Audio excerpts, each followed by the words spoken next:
Okay, thank you everyone for coming to my paint in this morning. Basically, I'm going to try and do more than just first fire on this piece so that you can kind of get an idea of what to do so that you can have a more finished looking project. However, when I usually start, I don't put this many layers of color on, but I'm going to do it today so that you can see more of a finished project. I chose this piece basically because it has lots of different colors that normally we don't use in our China painting. And it talks a lot about color. It talks a lot about color theory, texture. And so I kind of wanted to specify and work on that this morning. So I want to start out with explaining that on first fire, normally I work on mostly texture and lightest values. So the easiest way for me to explain this is, let's say if you were walking into a scene or a garden, the thing you paint on the first fire is what you see immediately when you walk into that situation. You're not going to be doing backgrounds. You're not going to be doing a lot of shadows. You're just going to be doing the first thing you see. And if you can limit your painting to those types of steps, you're going to get a lot cleaner painting, and your colors are going to stay crisper and they're going to be more vibrant. Now, today I'm going to add I want to put in some of these shadows and backgrounds back in here so that you can see how I do that. There's a lot of different techniques that I'm using on this through here. And I'm going to explain how I make these colors and how I put these textures on. So I'm going to start in the back. We're not going to put the background on back in through here because basically when you do that, I would have had to resist all this and put that on first. And there's a lot of yellow in here, and we're putting purple back in through here, and we want to keep that clean. So this shadow and the background and the sky goes in on second fire. So we're going to start by going clear in the background and put these shadow trees back here. And then we're going to slowly work forward, and then we'll do the trees. And as we come down with the snow into the river and back to the snow. So we're going to start out with the horizon right in through here and put that in. And so we're going to make a group of trees back there. And to do that, we're going to get an extra tile and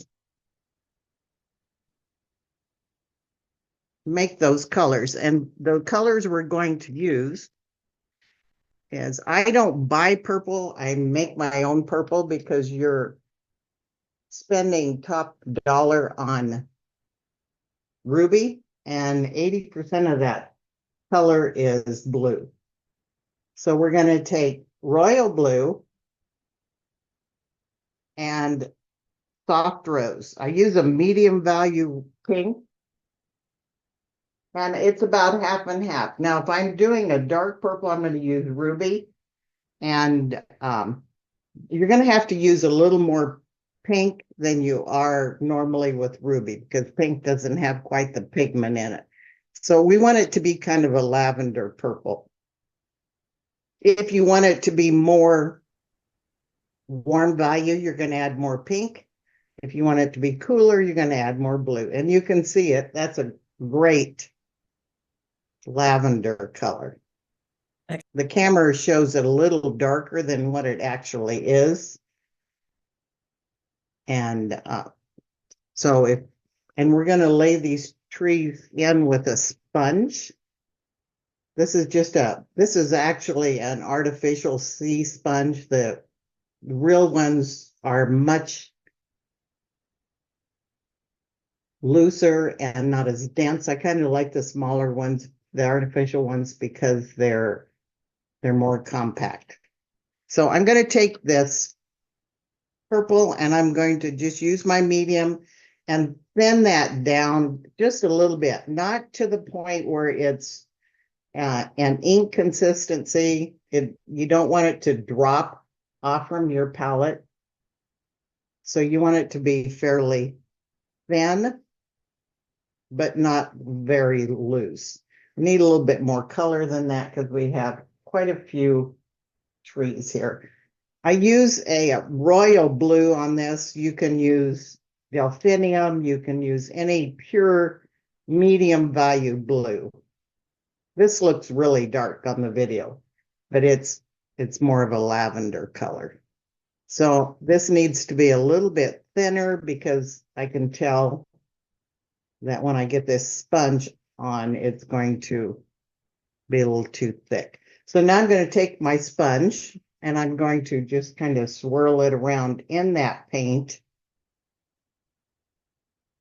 And we want it to find a spot on our sponge that's still a little too thick. There. You can see that it's almost to the point where it's going to drip, but not quite. The reason I can tell that it's too thick, when you look at this sponge, it's too dense. So when you get your sponge in here, you're going to hear it kind of squeak on the tile. And you're looking for a place that has a lot of texture on the sponge. That'll give you much better trees. And when we start to lay these in, we're going to basically tap these trees again. So you're going to hit it back and forth like this, to not solid, because if you come in here solid, you're going to lose all those air holes and negativeness. You want to leave lots of space in there. It's just giving you the impression that there's trees back in here. So we're going to start, we're going to hit this horizon line clear in the back along this edge. And notice that they're not all the same height. You can see the texture in the little holes there. So you also can see on second fire, I came back and gave it a wash of blue. So you want to leave those holes in there to give that area, add more color. So we're going to start back here. That doesn't have to be a straight line because your horizon will change. And I'm kind of tapping up and down. And by doing that, I'm creating different heights in these trees. And what I want to create is a couple layers of horizon back here. I'm going to bring this purple all the way over to about the center area through here, because I'm going to come back behind these large trees. I'm going to put this cluster of yellow trees back in through there. Now, normally on first fire, that would be nothing but light value yellow, which I use yellow brown. And so I'm going to come through and I'm avoiding the trees back in through here. And notice what is important is keeping this line at the bottom horizon straight. And so I'm going to show you how to do that. I want to bring these tree branches above some of these branches in order to create uniformity. Otherwise, it looks like you've left off some of the tree. And you've divided, your eye immediately stops when you do that. So you want to continue the viewer's eye through the piece. So you can see I am not filling this in solid. And if you overwork it, you're going to lose a lot of the air holes. If you want it more fine, you're going to hit it with kind of a dry brush. So you can see I've kind of left that irregular shape. Try not to make everything the same height. Mainly because the closer you get, the more you're going to see difference in height. The farther away you get, it becomes more of the same height. So now I'm going to come along this horizon line, and we want to keep this straight through here. So I'm going to get a dry brush that has a lot of medium in it. And I'm going to knock that edge off with kind of a gray value. Now, if you have a favorite gray, you can use that. If you want to make your own, I make a lot of my own grays by using primary colors. Instead of red, I use pink, and I use light blue and light green. So now I'm going to come along and knock this edge off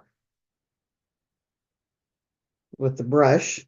And this will also create your snow in the background. And I'm going to go right over where I'm going to put these trees because I'm going to paint over the top of those.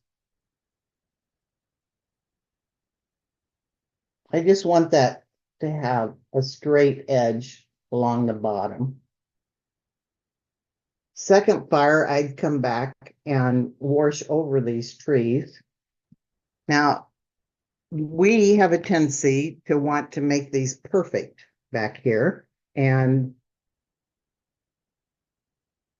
we, as an artist, you need to leave lots of imagination for the viewer. If I come in here and detail all these trees, put tops on them, little branches, then the viewer has no reason to get involved in your piece. But if you give them the option of creating their own, then they're going to spend more time looking at your piece. The more time they spend looking at your piece, the chances are you're going to make sure that piece goes home with that viewer. Okay, so also very important is that as you're putting in these shapes, you're looking at value. You can see as you look through here, there's some dark spots, there's some light spots, there's some medium spots. So we want to be able to, in everything, we want light, medium, and dark in value. We're always looking in 3 values. Okay, that's our first horizon line there. Now we're going to go and create another horizon. And by doing this, we're creating angles for that viewer to look at. And if you come in and you angle these horizons, it's going to point the viewer in the direction you want him to look, which is right here in this center part. So we're going to come in and put this second layer.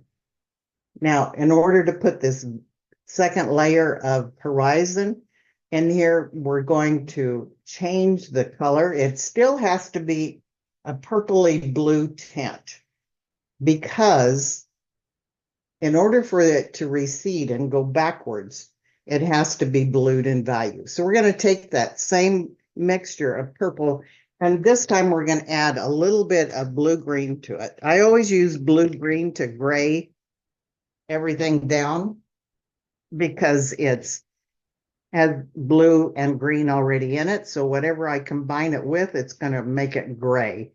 So I'm taking that mixture that we had to begin with, and I'm going to add just about that much blue-green to it. I use the color called Peacock, and that's not quite enough. We want it to be more of a gray value, but not dark. So I'm going to take about half of that. And I don't want it to be really dark. And because I've added that blue-green, you can see that it looks really dark, but it's getting grayer. So what I do is I'm going to come in and I'm going to add a little bit of flux to that and lighten that up.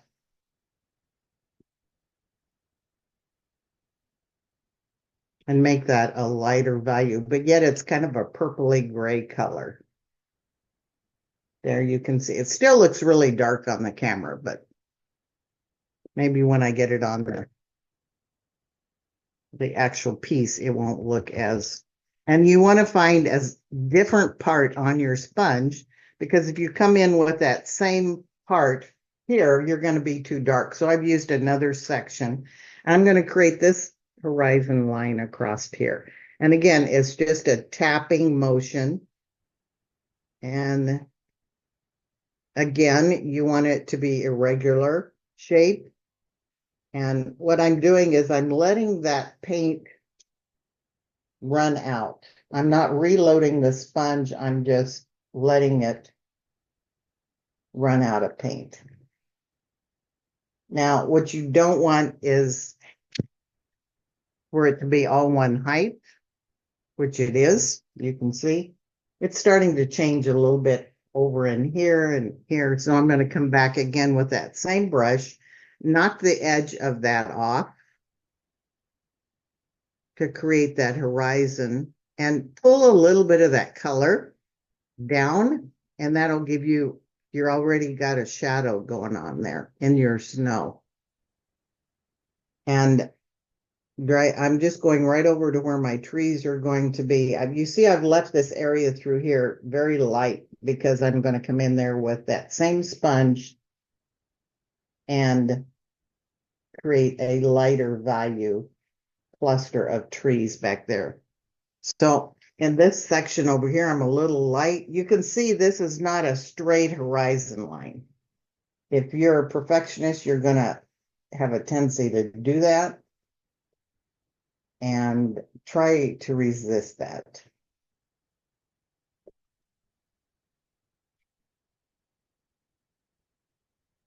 All right, so now I want to come back. We're going to blur this out down at the bottom. You can see one side of my design is a little darker than the other, and that's what you want. You want to create change and value change. So one side, excuse me, should be darker than the other, because when your light source is coming through here. Now, we've got two horizon lines going on, and now we're going to put this cluster of trees in the background here. And this is kind of your focal point, and it sets it up for this main cluster here.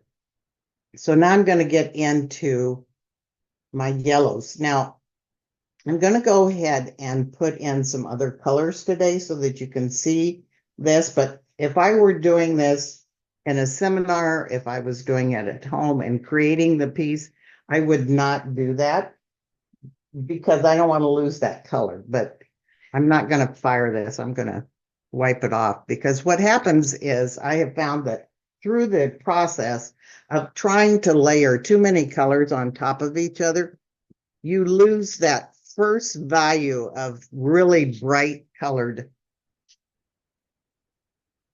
and then you'll never get that back. So I want you all to see it today. So we're going to use the same sponge and create this cluster of yellow in the background. So I always use yellow brown because I don't trust a lot of mixing yellows. A lot of mixing yellows are cannibalistic, and you just never know. So I'm going to start out with yellow brown, and then I'm going to add a little yellow brown too. And I'm going to add a little yellow red just so that you can see what that looks like today. I'm also going to be using a color called tan. You can make your tans by taking your yellow brown and contaminating it with a little bit of antique green, which I'll show you how to do that. So your yellow brown and a little bit of antique green.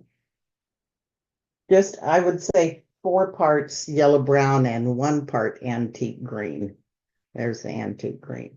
So what we're looking for is a muddied yellow brown. So there's your tan. Same color as that one.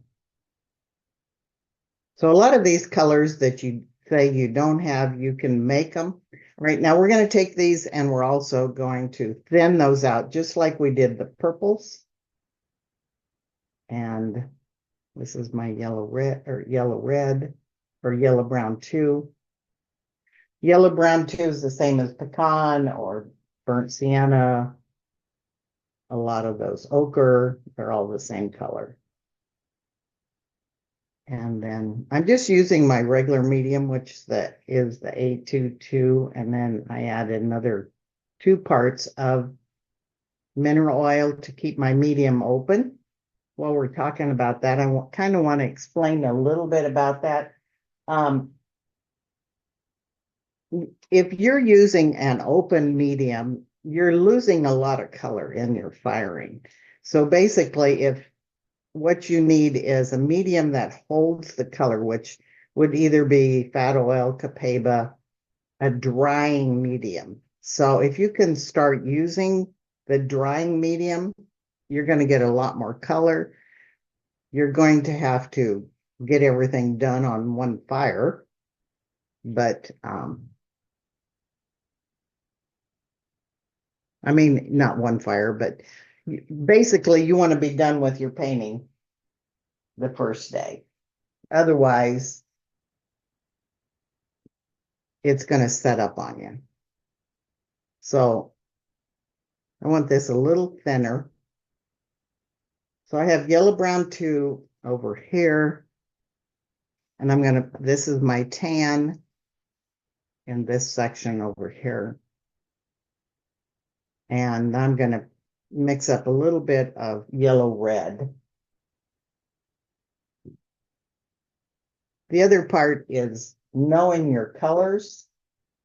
Find a set of colors that you like and stick with it. I mean, we all bounce around from color to color, but you know what colors you like. And what you're looking for is colors that fire at the same temperature. My reds will fire at a 14. They're originally from Freddie. I use a yellow red and rich red, but you can now, I don't know if Jimmy still has the yellow red, but he does have rich red. So those are my 3 colors. I have yellow brown 2, yellow red, and tan. So I'm going to start with a plain section of my sponge. Again, you can see all the holes in here. I'm going to start with the yellow brown, and I'm going to come in and create this cluster of trees through here and put in a few over and through here. I'm going to try and avoid some of the tree trunks that we're putting in, but that may not happen because I can use that color. Again, I'm coming in fairly thin and I'm just leaving lots. You can see I'm leaving lots of air holes.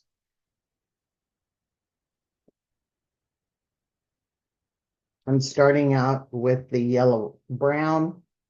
You're looking for an irregular shape. And when I put this design on my piece, it's a very large square tile. When I put these trees in, I'm going to run them all up to the top here. But normally on second fire, I would come back and put the second and third value of color in these trees, but I'm going to put a little bit of it in today. Now, this is a little heavy through here, so I'm going to take a clean part of my sponge and just tap it and lift a little bit of that color.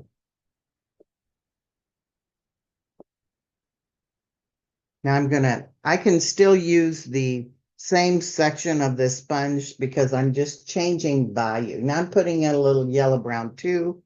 And you can see when I put this in, I'm losing a lot of this yellow. So that is why I do not do that anymore. I used to try to put as much color in on one fire, and after studying with Melanie Foster,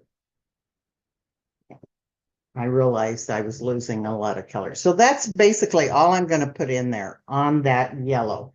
Now I'm going to create this section through here and back along the horizon lines around these trees. So I'm going to go back to my yellow brown, and I'm going to tap in, not heavy, just lightly, because I'm going to use that color to create some weeds and shadows. And I'm going to create a horizon line where the bottom of these tree trunks are going to be. So what we're looking at also, and this is value change again. And again, we're looking at angles, no straight line. Your brain is going to say put in a straight line because that's how we walk and that's how we talk. All right, so that's going to be pretty much that. Now, again, I'm going to come back and knock those edges off at the bottom using the same brush that I did for the purples and create that horizon. And pulling a little bit of that color into where we want that snow, because that snow is going to reflect the color around it. And so it has to reflect the color of those weeds. You can see right in through here, there's not a lot of weeds going on. So that's what you're looking for. Some that are heavy, some that are not, some that are light. I'm just kind of dragging this color into that snow at a diagonal shape direction. Don't over blend it and lose all your color, which you will do because that's how we paint. We overwork everything. All right, so now we've kind of we're working from the background, we're working to the foreground, and we have created this area through here at the second horizon there. The third horizon is coming through the edge of the trees. We've set up where we want the bottom of these trees to be. Now, what we have done is we've created different layers in here. So we don't want everything on the same plane.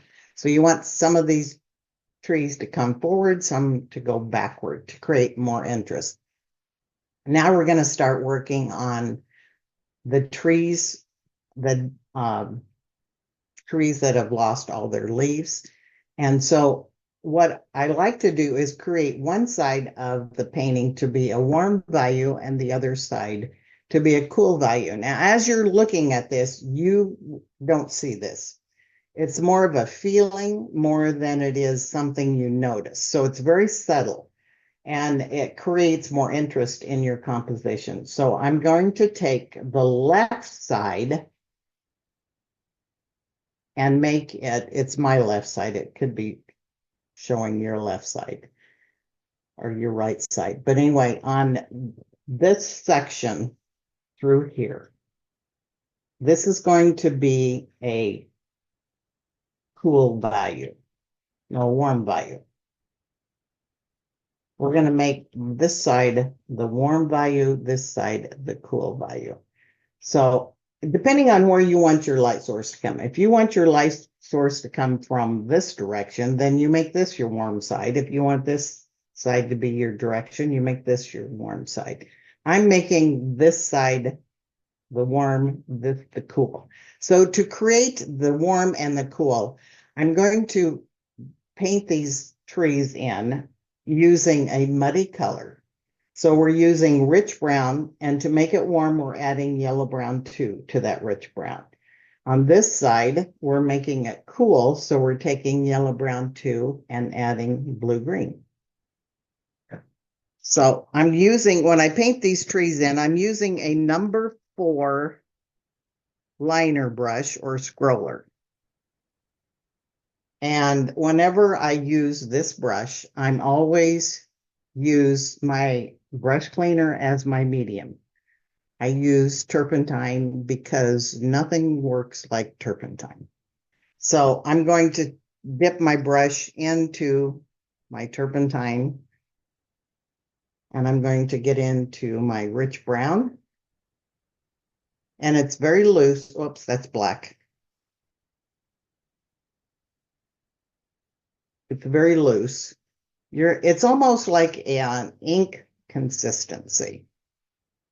And now I'm going to get into my yellow brown too. I'm not mixing a pile. And the reason I'm doing that is because I'm going to show you on my tile. When you take a paint and you mix it into a pile, you are creating a whole new design, a whole new color. And if you mix it on the brush, you're blending those colors. You're not mixing them, you're blending them. So this is the color I'm using for my warm value. If I mix this on my tile, my yellow brown 2 and my yellow brown,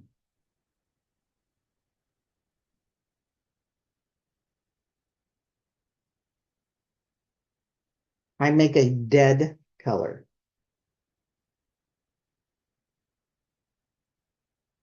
See the difference? When you come in and mix this on your brush, you get value change. This is dead. There's no, it's all one. See that? It pulls it down. It's all a dead color.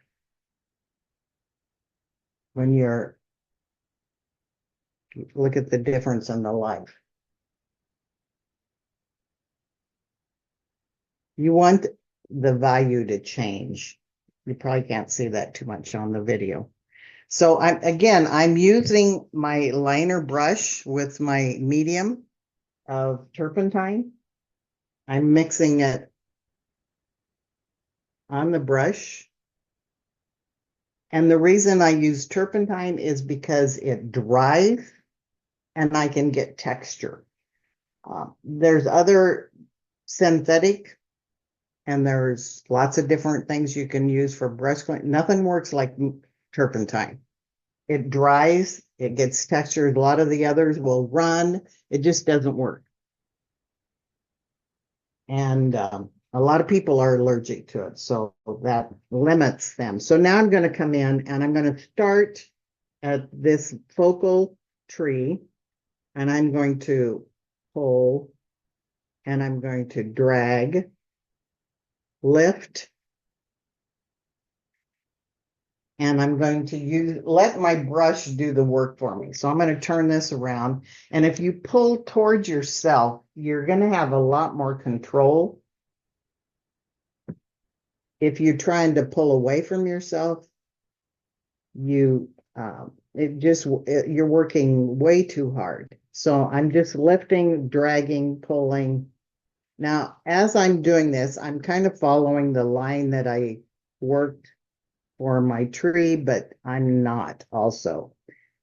The more free you get with this, the better you're going to like. I'm lifting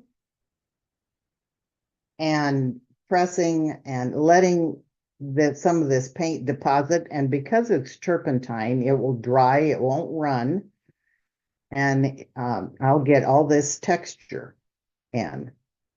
So again, this is the warm side of my composition.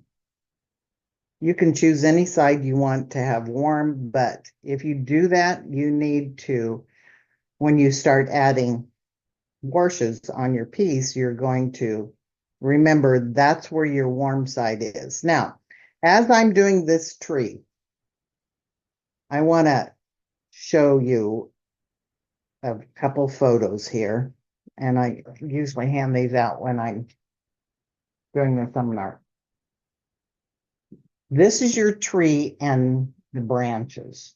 We have a tendency to make them very straight, like this, because that's the way our brain works.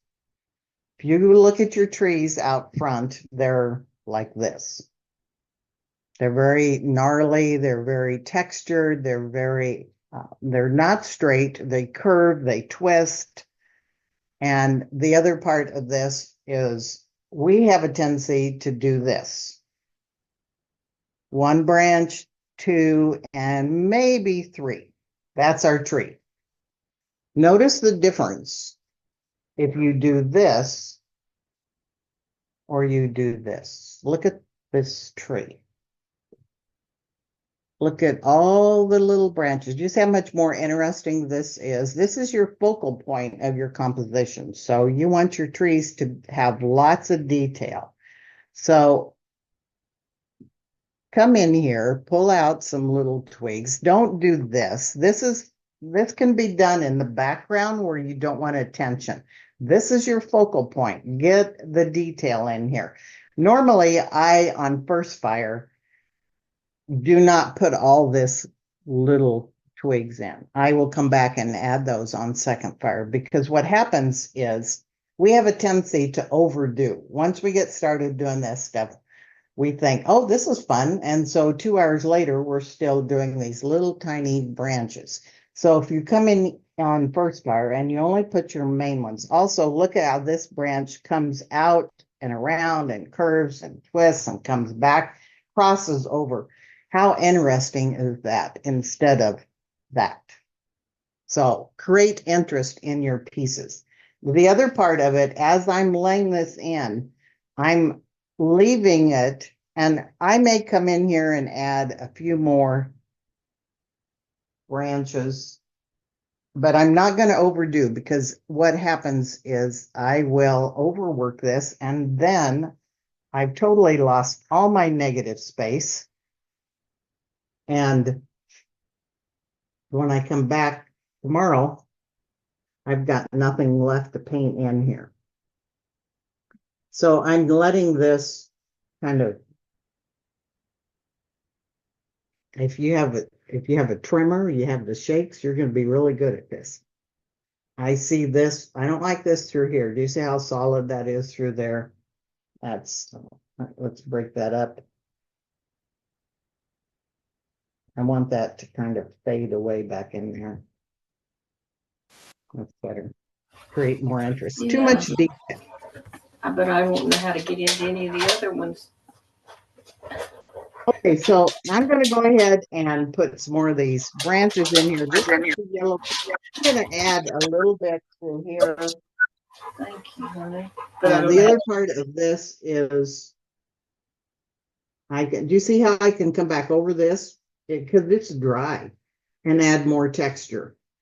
The also part of this, you don't want to come across and bring another branch right out from this section right on this part. Come up here and bump it out. The other part is when you're putting these branches on, don't do this. That is not normal. That's not how, well, there you go. You got to bump that out a little bit. Bring it around, make it a larger.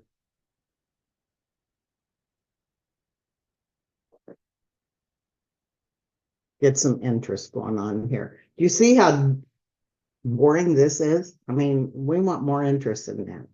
So now don't overwork it, because you will. You're going to put way too many branches in here on first fire if you get started. So less is better on first fire. You can always add more.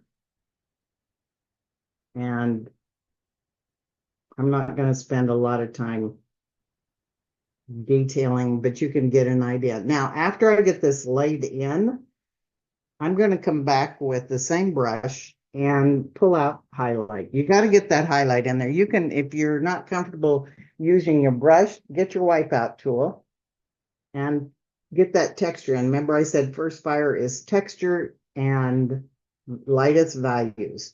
So I'm just using the wipeout tool, hard edges here,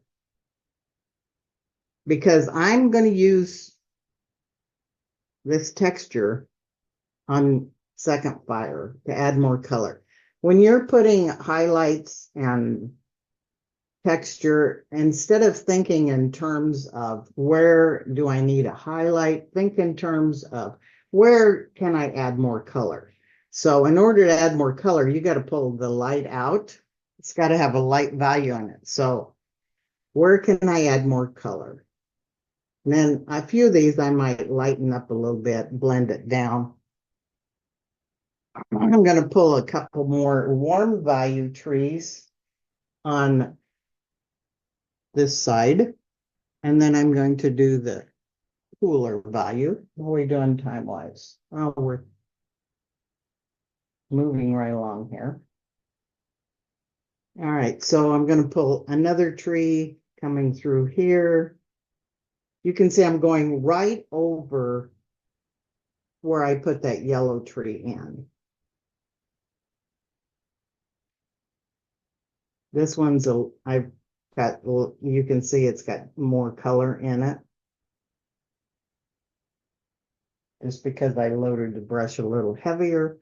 And I want to bring another branch. The other part of doing these trees is if you can give it company instead of having a stick out there all by itself, you're going to create more interest. And so I got a little carried away with that.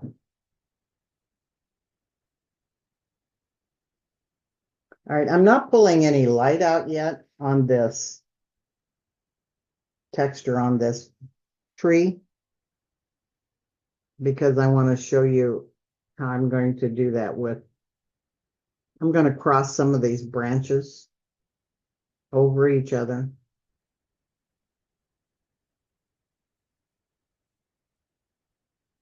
And then I'm going to create the smaller section over here, which is these small trees. And I want this one to be down farther towards the front. And these I want to come recede. So I'm going to use the same colors and bring these farther back in the horizon. I'm using the yellow brown too and rich brown.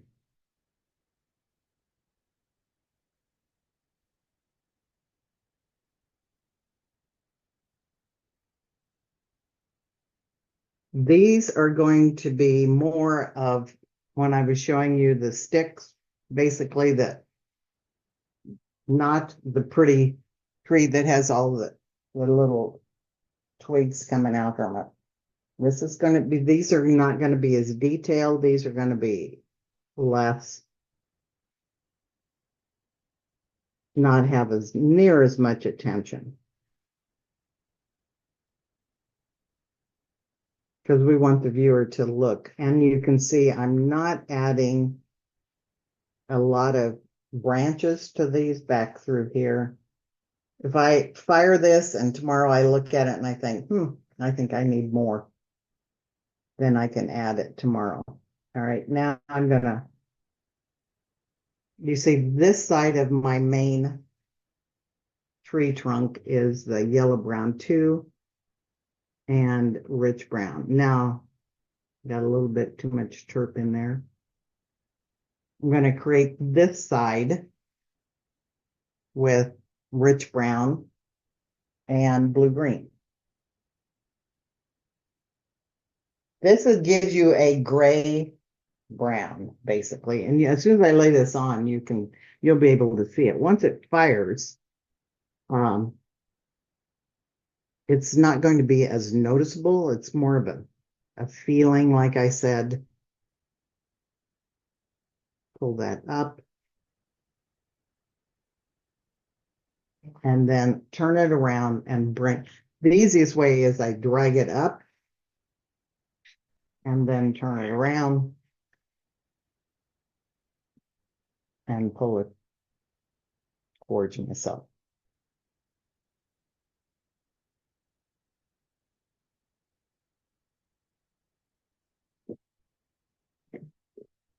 You immediately see this on the piece. You see this is warm, this is cool.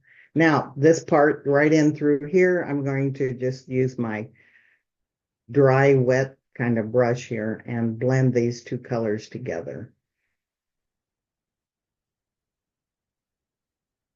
And create more branches. This looks pretty straight and groomed this side of that tree. It's awfully straight. It's not as gnarly.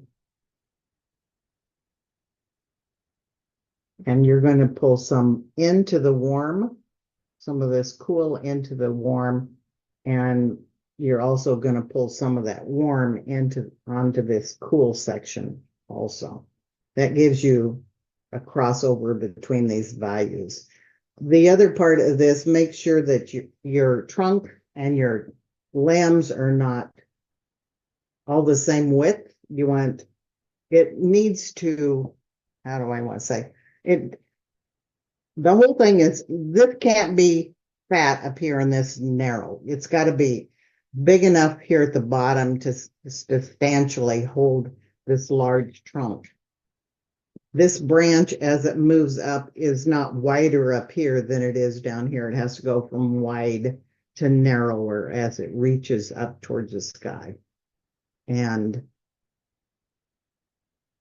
this, I'm not going to do a lot more of the small branches today on this piece because, again, like I said, you'll have a tendency to put too many in, and then now you've lost all your negative space. So I'm going to add a few more of the cool value trees just so you can get the idea. I'm going to drop, again, we have different layers going on here. So I'm going to pull one over here and make it come at this different level. And then I'm going to show you how to finish the edges of these. And lots of times I will, on first fire, just put the main stem of that tree in and do the rest on next fire. The other part of this, you don't want all your trees being the same height. So I'm going to pull some back. Let's put another one in here.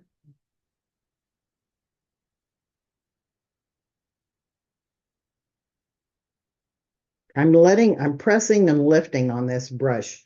And by doing that, that gives me texture and highlight on the branches. I want some of these to go lighter, some of them to go darker. I want them to cross over each other. I want some of them lost. I want some hard edges, some soft edges, some very narrow branches, some wider, just creating more interest. Try to have them. What I find is a lot of people will pull out their main stem and that's it. And it's very boring. So don't have everything finish at the same height. Don't have everything at the same width. Use your wipeout tool to kind of groom some of these, change them.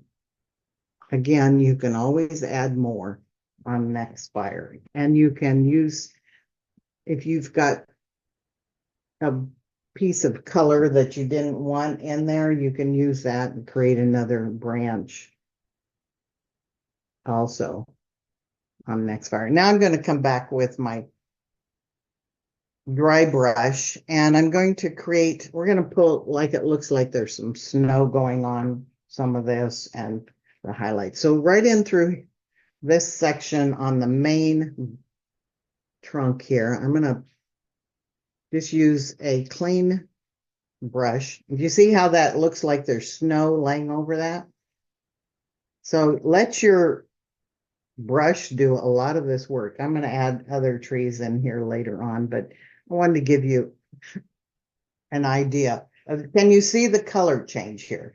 You definitely have a warm value on this side and a cool value.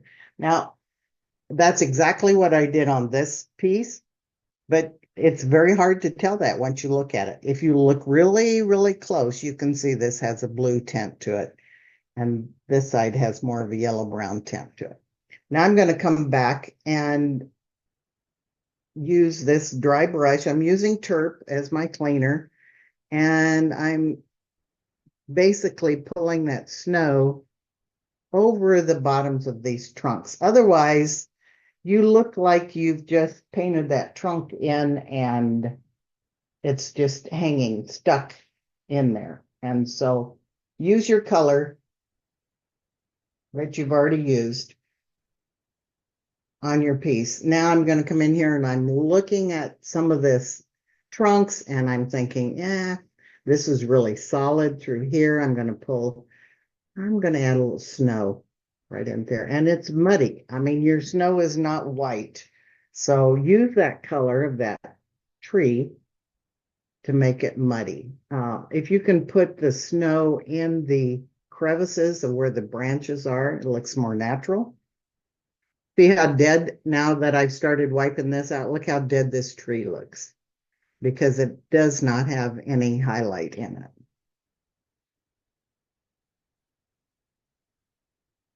I think lots of times as we're painting, we don't realize that it's the highlight that creates all the life in our pieces. And once you can get that back. I know they all tell you you can't, but you can. You can use some white paint and you can use some flux. It never looks as good as it would have, but you can get it back. So I'm just kind of pulling out a little bit of texture, a little bit of snow, and creating that interest because I want to get down in through here and show you how to do some of this. One of the things I really want to show you is what I find in my teaching. The biggest problem that I find is that most people paint way too dry. And that is because they're using an open medium and they're afraid their painting is going to run. And that's why I'm trying to encourage you to try a closed medium, something with Capeba fat oil, something that closes on you.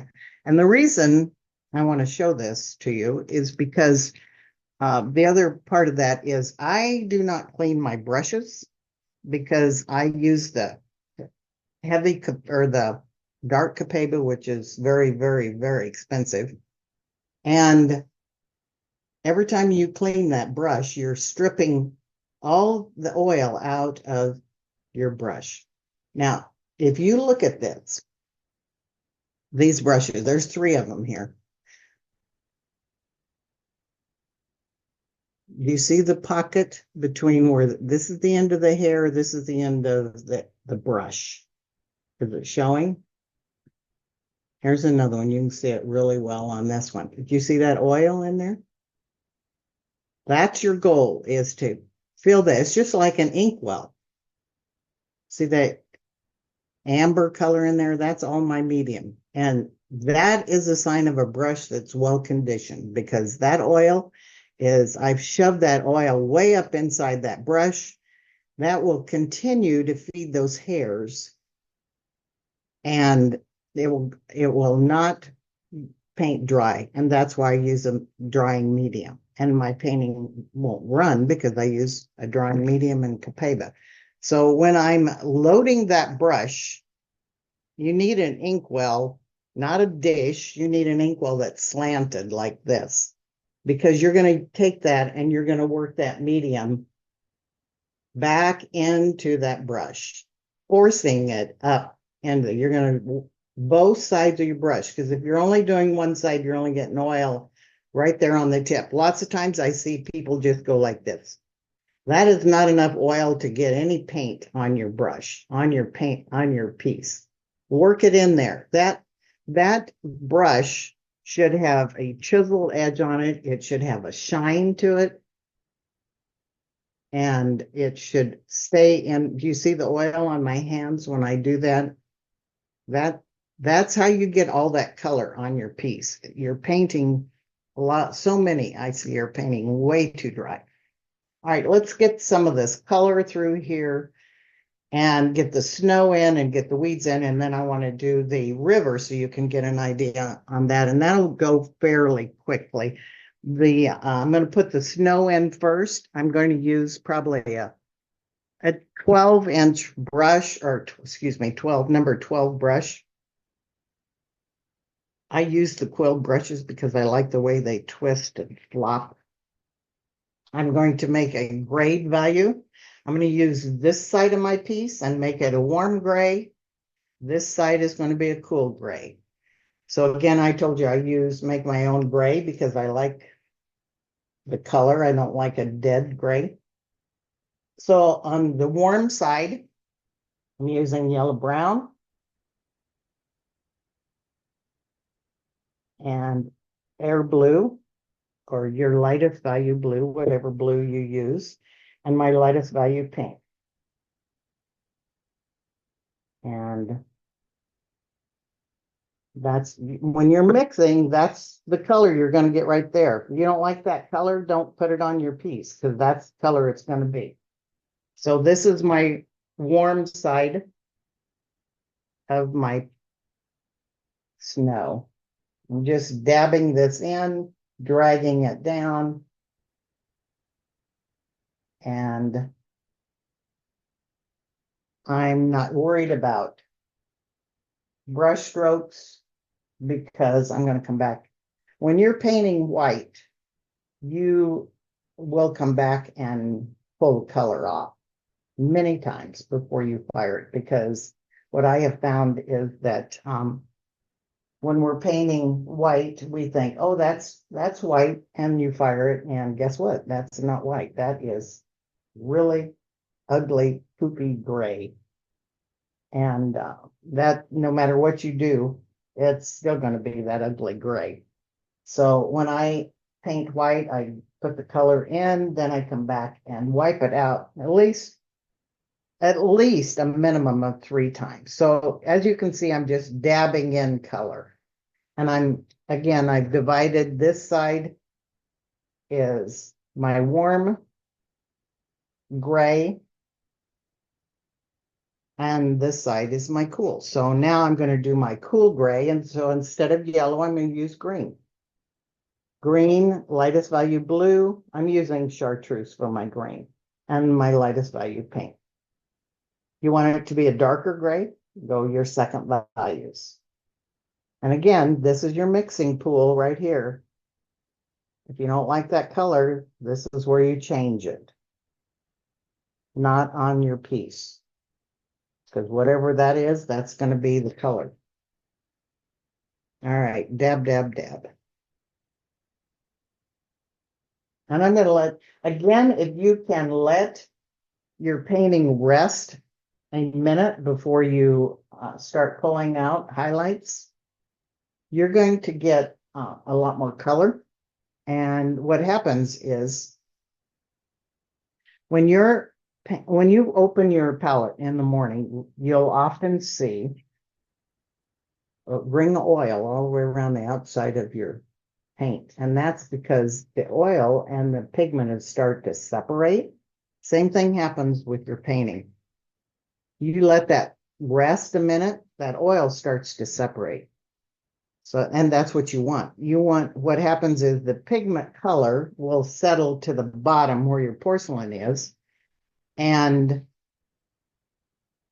then when you start to pull out your highlights, you're going to pull out more oil than you do color, and you get a lot more color on your piece.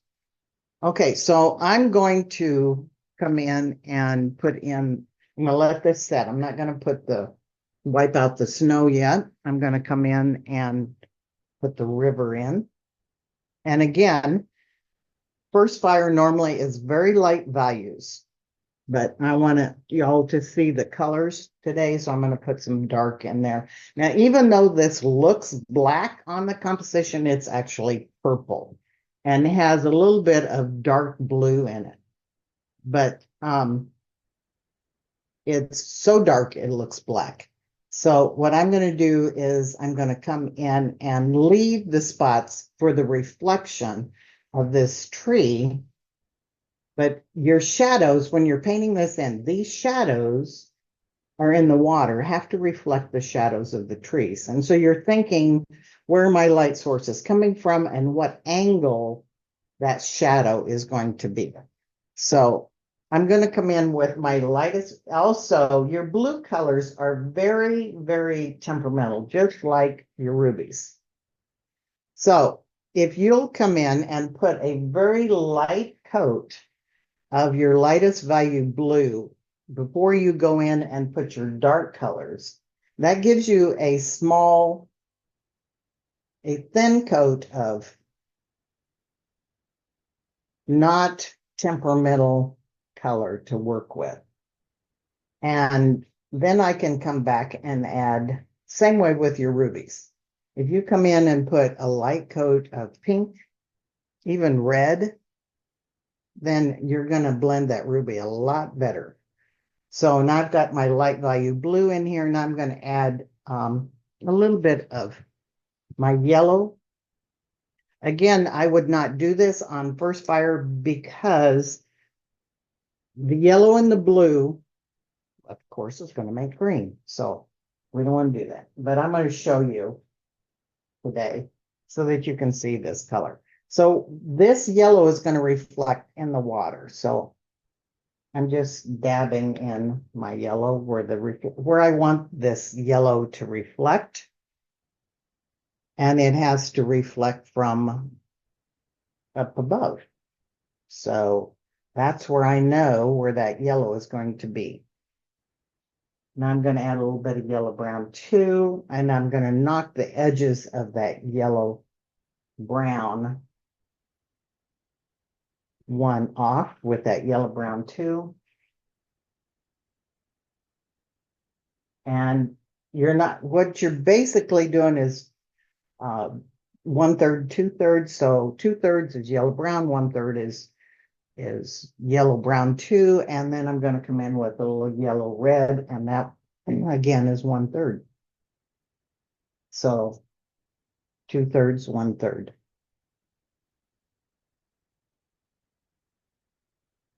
All right. So that's, you can see, I want it to, this you're going to have, when you put this in your yellows and your yellow brown, you're going to put a couple layers of that color. Because when you fire that, you're going to lose a lot of color, no matter whose it is. Just because that's what happens with yellows. All right, now I've got the light blue in here, so I'm going to come back with my darker blue. I'm going to pick up a little royal blue and put the edge on this.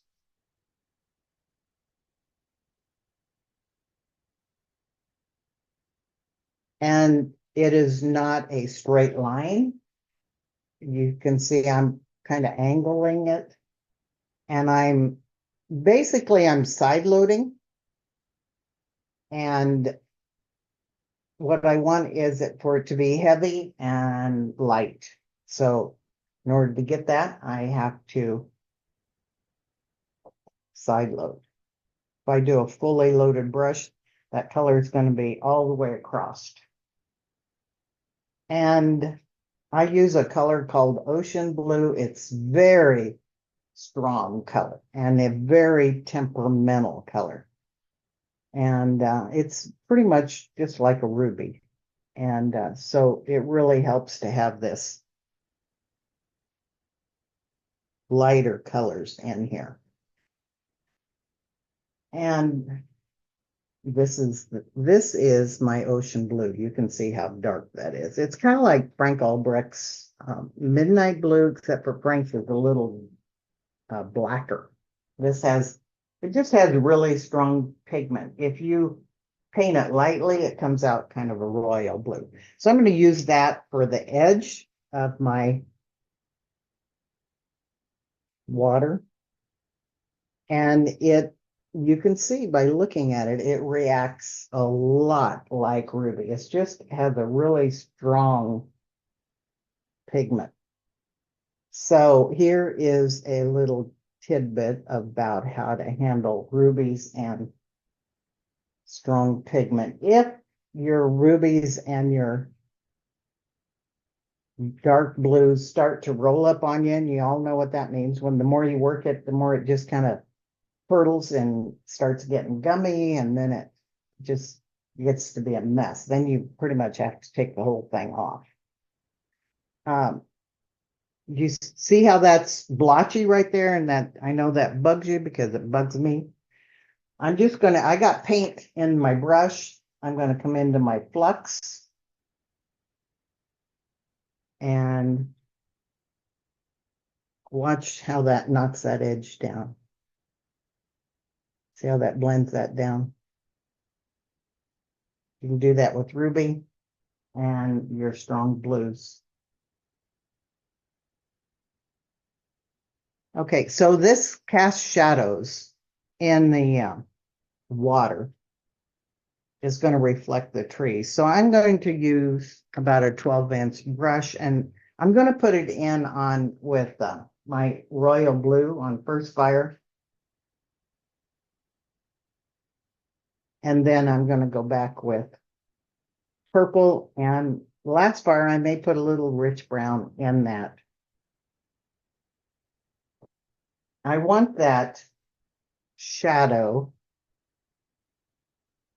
to take on not the exact same shape, but very similar to the tree in the opposite direction of the, so that the viewer knows that that is that reflection in the water. And there's another one that comes through here.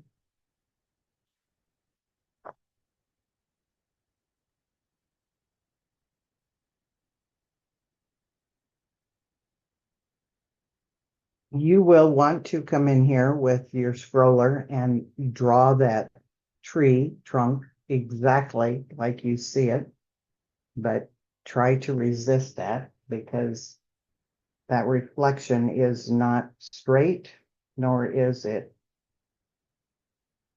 complete shape of what you're seeing. It only is an impression. This looks really blotchy. So I'm just going to, and that's because I'm trying to get too many colors in here. Normally on first fire, I would just come in here and probably only put the shadows of those trees. Then I would come back next fire and add the yellows, but I want you all to see the different colors. All right, now I'm going to come back and pull out the snow and put in some weeds. Oh, we've got a couple of minutes here. All right, so let's come into the snow over and through here. All of this and through here. This, I'm going to come back and I'm going to shade that with more grace on next fire. But I want to get that today. You got to get that cleaned out so that you get the movement of that snow and through there. And so I've got that color in there. I'm just using my brush cleaner, and I'm going to come back and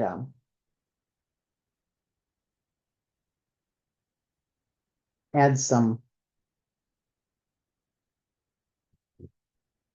weeds in this section through here. I'm painting pretty, I'm using this turpentine, and I've got a little bit left in my brush, so I'm letting it do the work of creating a little texture on this by it's running a little bit, is what I'm trying to say without saying it. And I'm coming through here. You see, what you're wanting is irregular shape. This edge is not a straight edge. Get some texture in there. You see how it's pretty loose up. See, don't you like that? It's all, this is really wet through here, and it looks like there's some movement going on here. So also drag a little bit of that snow into the water, because we all know that it runs into this, and that's a straight edge, so knock it off.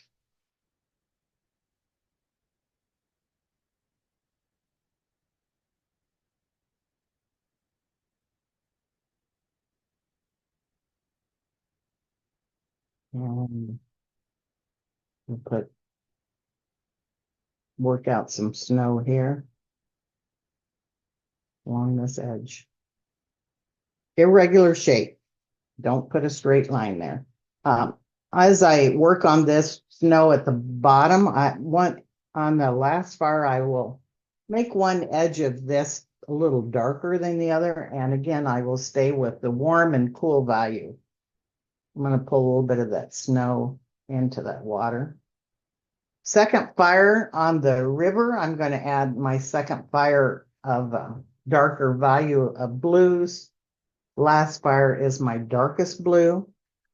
I'm going to put some weeds in. I'm going to use that same scroller that I put the trees in with and turpentine and get into my tan. I'm going to use 3 values in the weeds. And I'm going to pull up and down.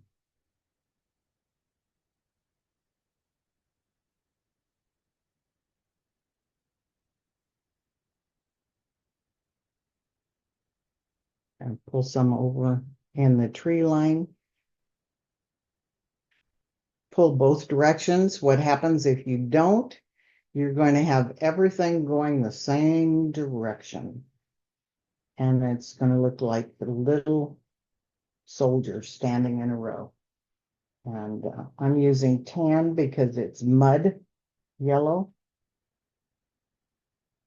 And if you have trouble pulling and getting that in, pull some over here on the edge of the banks.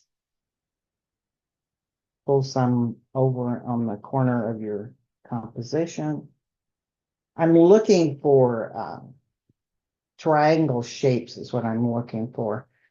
You can also come back and just use this and tap it, and that'll give you, it will have a tendency to all be the same height. So then I come back again with my number 12 and knock the edges of that off because it looks more natural. And you've got, otherwise it looks like you've just stuck those in there. All right, I think that pretty much covers first fire on the piece. Any questions? Are we all still muted?